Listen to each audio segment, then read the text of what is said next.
Happy new year to all.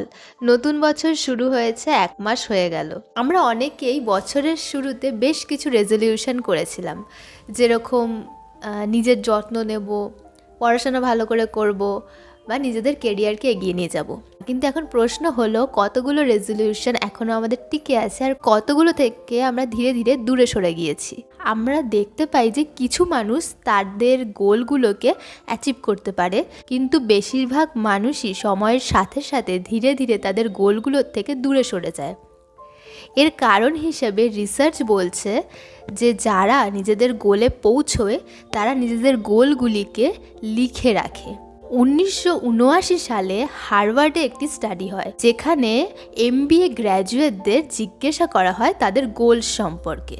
সেখানে 84% শিক্ষার্থী বলেন যে তাদের কোনো সুনির্দিষ্ট গোল নেই। 13% বলেন যে তাদের গোল আছে, কিন্তু তাদের গোলগুলো তারা লিখে রাখেননি। আর 3% শিক্ষার্থীরা বলেন যে তাদের কিছু গোলস আছে, তারা সেগুলো লিখে রেখেছেন। 10 বছর পরে গিয়ে দেখা যায় যেই 3% শিক্ষার্থীরা তাদের গোলসগুলিকে লিখে রেখেছিলেন, তাদের আয় বাকি 97% শিক্ষার্থীদের থেকে 10 গুণ বেশি।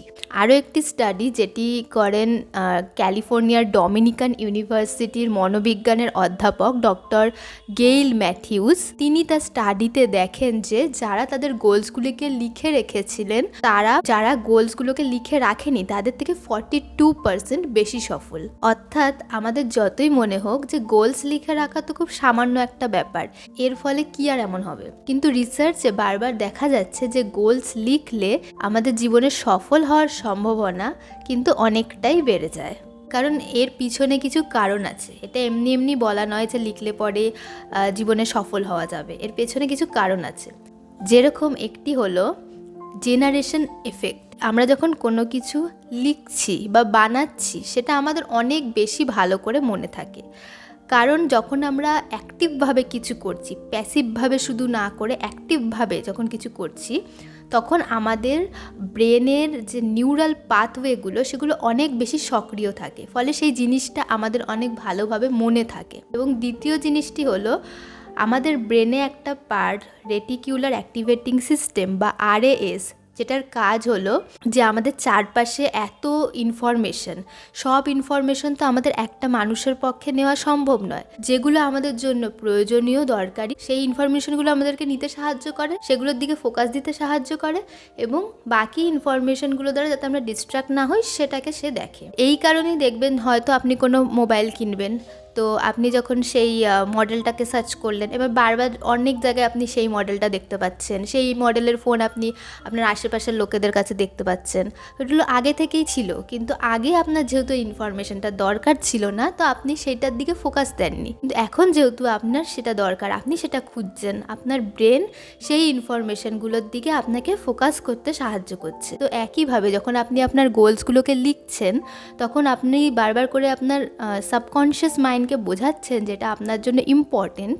তখন রেটিকিউলার অ্যাক্টিভেটিং সিস্টেম কি করছে, যে সেই গোলসে পৌঁছানোর জন্য যে ইনফরমেশনগুলো, যে অপরচুনিটিগুলো আপনার দরকার, সেগুলোর দিকে আপনার ফোকাসটাকে নিয়ে যাচ্ছে এবং বাকি ডিস্ট্র্যাকশানগুলো থেকে আপনার ফোকাসটাকে সরিয়ে আনছে।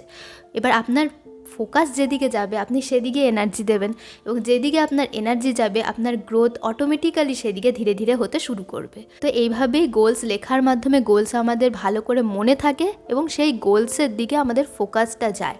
গোল যত বেশি স্পেসিফিক হবে, আমাদের সেটা অ্যাচিভ করবার সম্ভাবনা তত বেশি বেড়ে যাবে। তো গোল হতে হবে স্মার্ট গোল। স্মার্ট গোল মানে স্পেসিফিক, মেজারেবল, অ্যাটেনেবল, রেলেভেন্ট এবং টাইম বাউন্ড। তো স্মার্ট গোল কোনটা হবে, যদি আমরা একটা উদাহরণ নিই, ধরুন আমি অনেক বই পড়বো এই বছর, এটা আমার গোল।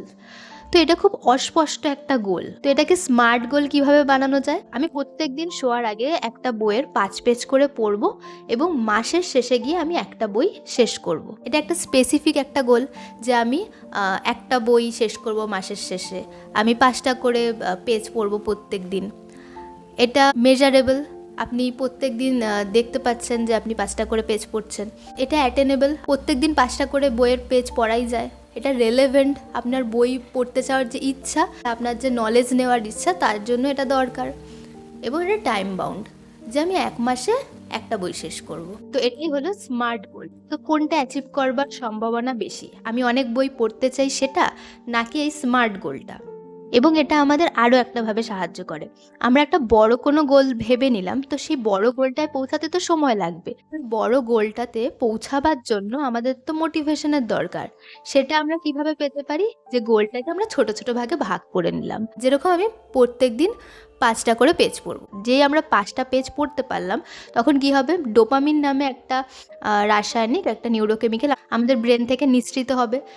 তো তখন সেটার জন্য আমাদের ভালো লাগবে এবং তার সাথে সাথে আমাদের কনফিডেন্স বাড়বে যে আমি আজকে 5টা পেজ পড়তে পেরেছি, আমি কালকেও 5টা পেজ পড়তে পারবো, আমি পরশুও 5টা পেজ পড়তে পারবো। এবং যখন আমরা এরকম 1 দিন 2 দিন করে 5টা করে পেজ পড়ছি, এটা ধীরে ধীরে আমাদের অভ্যাস হয়ে যাবে এবং অটোমেটিক্যালি আমি যখন রোজ 5টা করে পেজ পড়ছি, আমার 1 মাস শেষে গিয়ে একটা 100 বা একটা 150 পেজের বই আমি শেষ করে ফেলবো। অর্থাৎ আমি আমার বড় গোলটার দিকে পৌঁছে গেলাম। তো আমরা যদি আমাদের নিউ ইয়ার রেজলিউশনগুলো থেকে একটু সরে গিয়েছি, তার মানে আমরা যে ব্যর্থ হয়ে গেছি এরকমটা নয়। হয়তো আমাদের পদ্ধতিতে কিছু কমতি আছে এবং পদ্ধতি চেঞ্জ করা যায়। তো আমরা নিজেদেরকে একটা সিস্টেমের মধ্যে আনতে পারি, যাতে আমরা আমাদের বড় লক্ষ্যগুলোর দিকে ধীরে ধীরে এগিয়ে যেতে পারি। তো এর জন্য আমরা এইবার নতুন বছরে একটা নতুন কিছু ট্রাই করে দেখতে পারি, যে আমরা একটা খাতা একটা পেন নিয়ে নিজেদের গোলগুলো একটু মাথার মধ্যে শুধু না রেখে শুধু খাতার মধ্যে লিখতে পারি এবং দেখতে পারি বছর শেষে গিয়ে যে আমরা এই বছর আমাদের গোলসগুলোর দিকে কতটুকু করে এগিয়ে যেতে পারলাম। তো ভিডিওটা আজকের মতো এতটাই। আবার দেখা হবে পরবর্তী ভিডিওতে। সবাই খুব ভালো থাকবেন। ধন্যবাদ।